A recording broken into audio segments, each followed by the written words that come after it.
Hello, in this video I'm going to be showing you two LEGO Hidden Side sets. We've got El Fuego's Stunt truck here and also JB's Ghost Lab.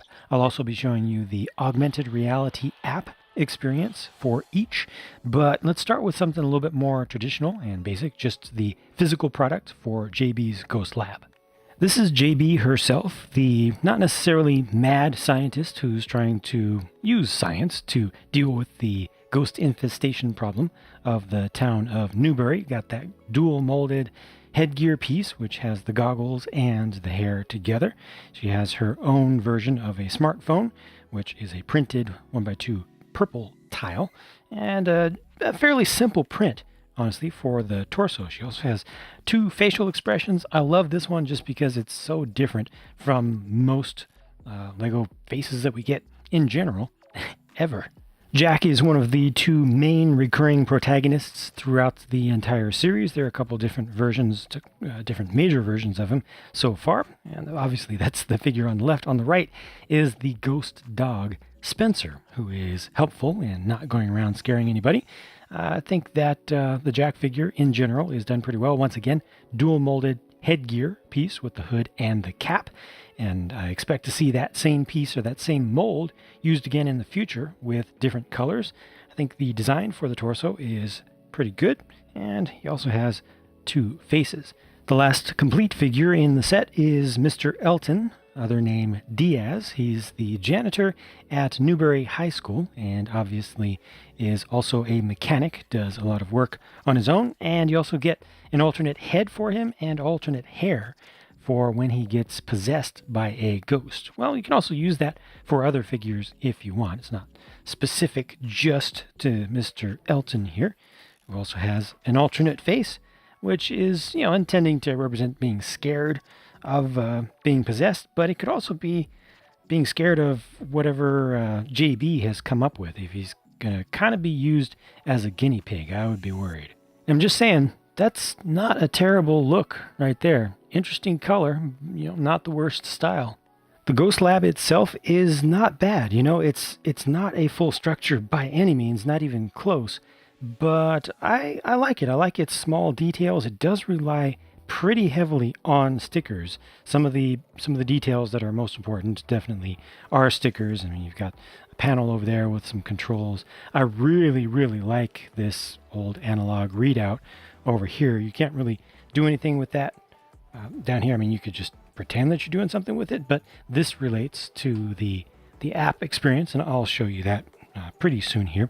You do have a print for the striped bit down there, some silver colored, actually painted over grill pieces, which are nice. Another sticker over there, printed pizza piece. Another sticker on the front of the 3D printing box, which has a piece inside of it that's being created. Looks like it's probably going to be some sort of ghost detector, I'm assuming. Don't know what these are, but they do have these very distinct colors on them, which means that they could be used in a future update for the app that's not used presently, at least not as yet. Got a couple big insulators up here with conductors doing a Tesla coil sort of look. When you remove the figure from this chamber, which is, I'm assuming, supposed to be trying to remove ghost possessions from people and restoring them to normal, it looks a little bit plain right there. And honestly, I'm surprised that LEGO did not include a turning feature for that, to spin it around, to at least allow you to put the person inside the chamber, or even just to cover them up completely. That's the only thing that I think is kind of missing here is a way to close the chamber. I am pleasantly surprised by the back, though. It's actually usable. I don't know exactly what that right there is supposed to be, but you can stand somebody there. You can store some stuff there. Big sticker used on the back here. I did not see that coming whatsoever, but it really brings a lot more life to this space without adding anything to the part count. So I'm all for that. You can leave it off if you don't. You can leave the big sticker off if you absolutely hate stickers, but I think that adds some life to this whole side of the place, and having some sort of access to get up to the upper level, I think, is great. Very frequently, LEGO doesn't include that. that sort of thing even on much larger sets. Just some suggestion of a way for minifigures to get to a different level of a taller than minifigure height structure. So yeah, this is not bad. I hope you weren't expecting too many spare pieces from such a small set, but hey, Dark Azure, one of those. Looking at the gameplay experience with this set, it is not nearly as immersive and impressive as the other sets that I've looked at so far. They just don't add much to the background of this one. They don't really expand the digital area of play space too far beyond the lab, or the physical lab build. They add some nice stuff behind it, but ultimately there's not that much that you can do here in the app, because there's not that much here in the physical space either. But it still plays pretty much the same as with other sets that I've seen so far, with no special quirks or anything.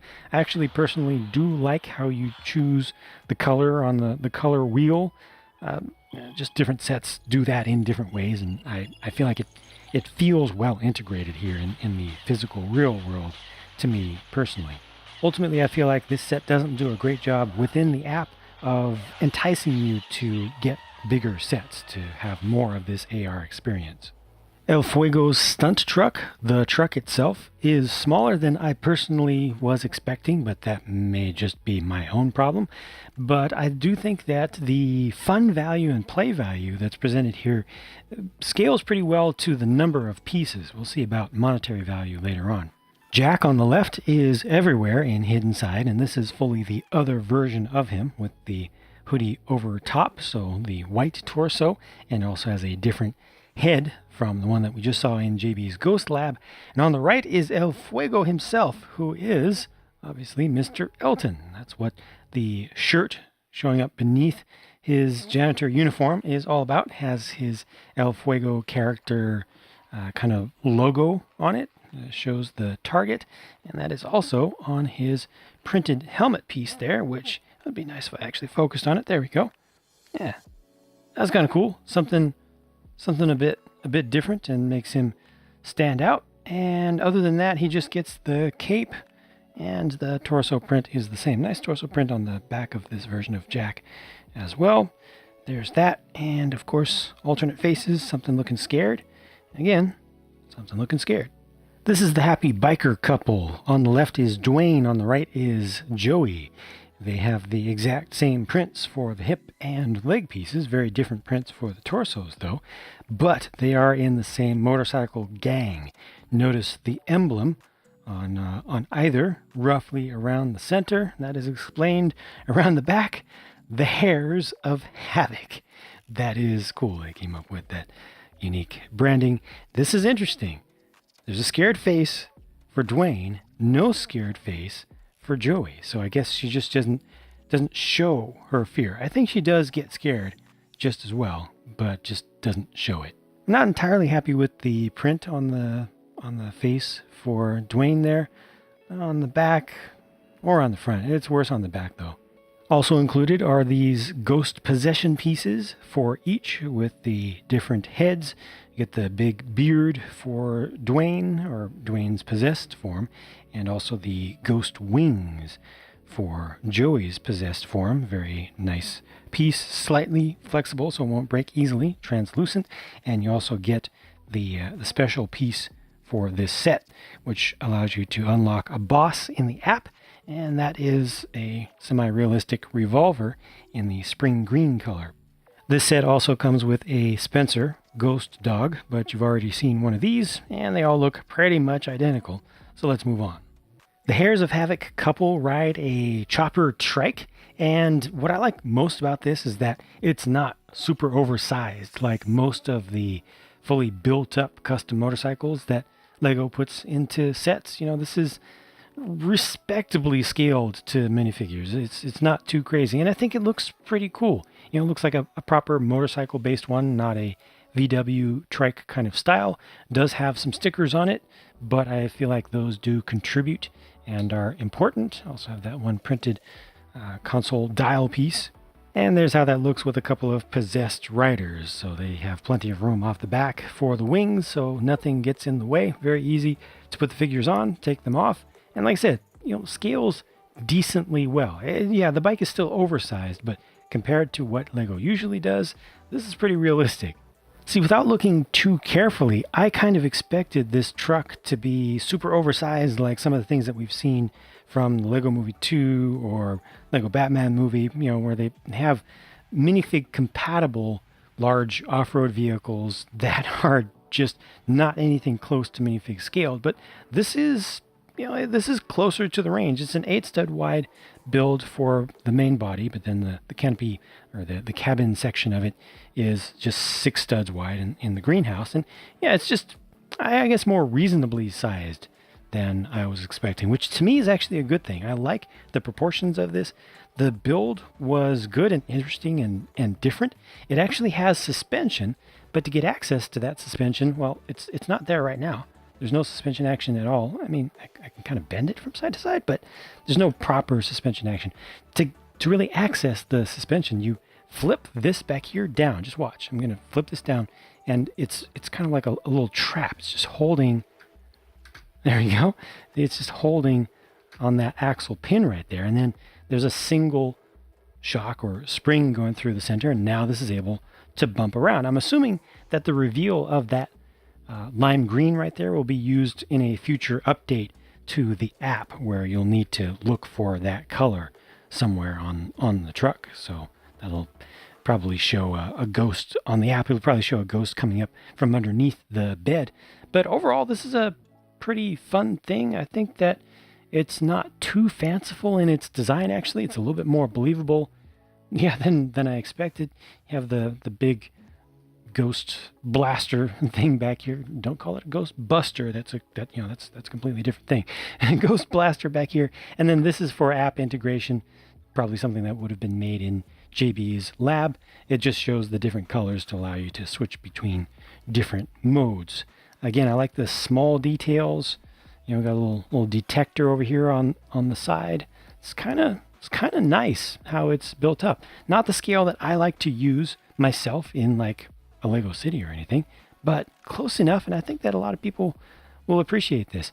It also has room for 2 riders. I mean, yeah, it's a little bit oversized, but I mean, if that allows you to have 2 people actually inside the cab, it's worth it, I think. Single sticker down there, single printed dial piece, and different style, not the usual style of steering wheel. Good use of modern pieces. Some interesting shapes, nothing is done too boring. I like it.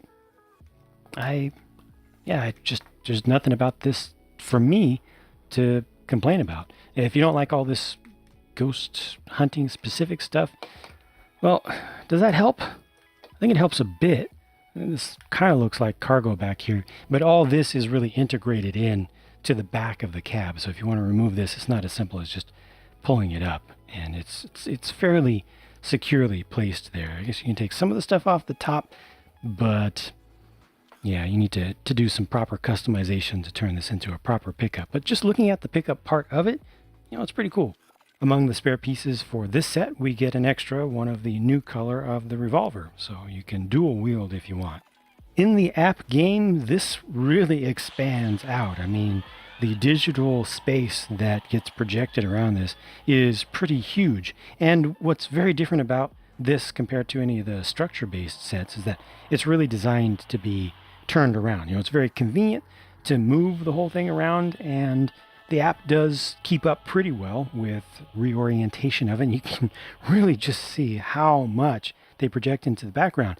But the unfortunate thing is that even though this is a vehicle, you don't move it around. You don't roll it back and forth, for example, when you're playing the game. You just leave it in one place. If you move it, the app just thinks that you're moving the phone or something. It just sees the difference in position between your device and the thing and just shows you a different angle. It doesn't show the vehicle itself actually moving and using its wheels and going over terrain or anything after the short intro sequence. After that, it's just the normal stuff for this app, at least up to this point. Lego has promised to add more things in the future. I can already see, and I already have shown you a couple of things where there are suggestions of of possible future updates, where you'll be able to interact in more places in more ways. But for right now, at least with the initial public release, you are just searching around the physical main item, not including the trike. That doesn't even factor in at all. The physical trike itself is not something you get to interact with. But the truck and the digital background, you get to scan around, look for things, and unlock ghosts. And of course, defeat those ghosts if you can. Returning to the subject of value for this set, the box is definitely deceptively large, but just focusing on what you actually do build here, I would expect the US price to be between $35 and $45. I would want it to be $40 at the most. $35 would be better and would seem very fair and like a good deal just for how much mass you get here of plastic, and also the quality of the builds and the number of figures and such. The actual US price is $40, but you can get it cheaper even just from release day at Amazon and probably other places as well. So I think that this is priced right about where it ought to be. If you like what this looks like, then I think you will enjoy the set. I do wish, though, that they had made it a little bit easier to use this as just a truck, removing some of the hidden side specific stuff from the back. JB's Ghost Lab is $20 US, but you could immediately get it for like 10% off at Amazon and possibly some other places as well. I think this one is also priced pretty fairly. I would want it to be a little bit below $20 just based on the amount of stuff that you get here, forgetting about the price to part ratio entirely. Just for the size and usefulness of the build, which is actually pretty good.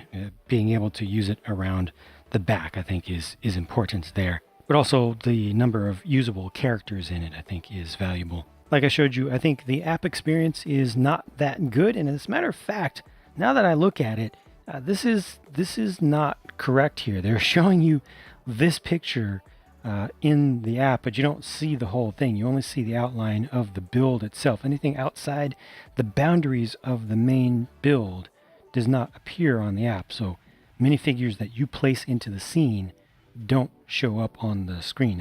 I should point that out more frequently. I just hadn't paid that much attention to it because I know that all this kind of stuff is always made up. It's not real, but really it should be accurate. And in this case, it's just not. But what I was getting at, again, was just that the app experience for this particular set is not that great. It's not that immersive. They don't give you that much background. It just doesn't add as much. It gives you it's more like a teaser rather than a proper slice of the normal experience. It works pretty much the same, but it's just not the same as with the bigger sets when you don't have as much added to the background in the digital experience. The physical product, though, is pretty good. So I've done real-time, normal, pure builds for both of these sets separately. Each one takes, a while, so you probably want to just leave them on in the background if you're going to watch those at all. And for the speed builds, I've put those two together because, everything gets compressed down. It just makes sense to bundle things together sometimes. I will link to the build videos in the end screen here momentarily, so check out one of those if you like. I'll talk to you again soon. Thanks for stopping by.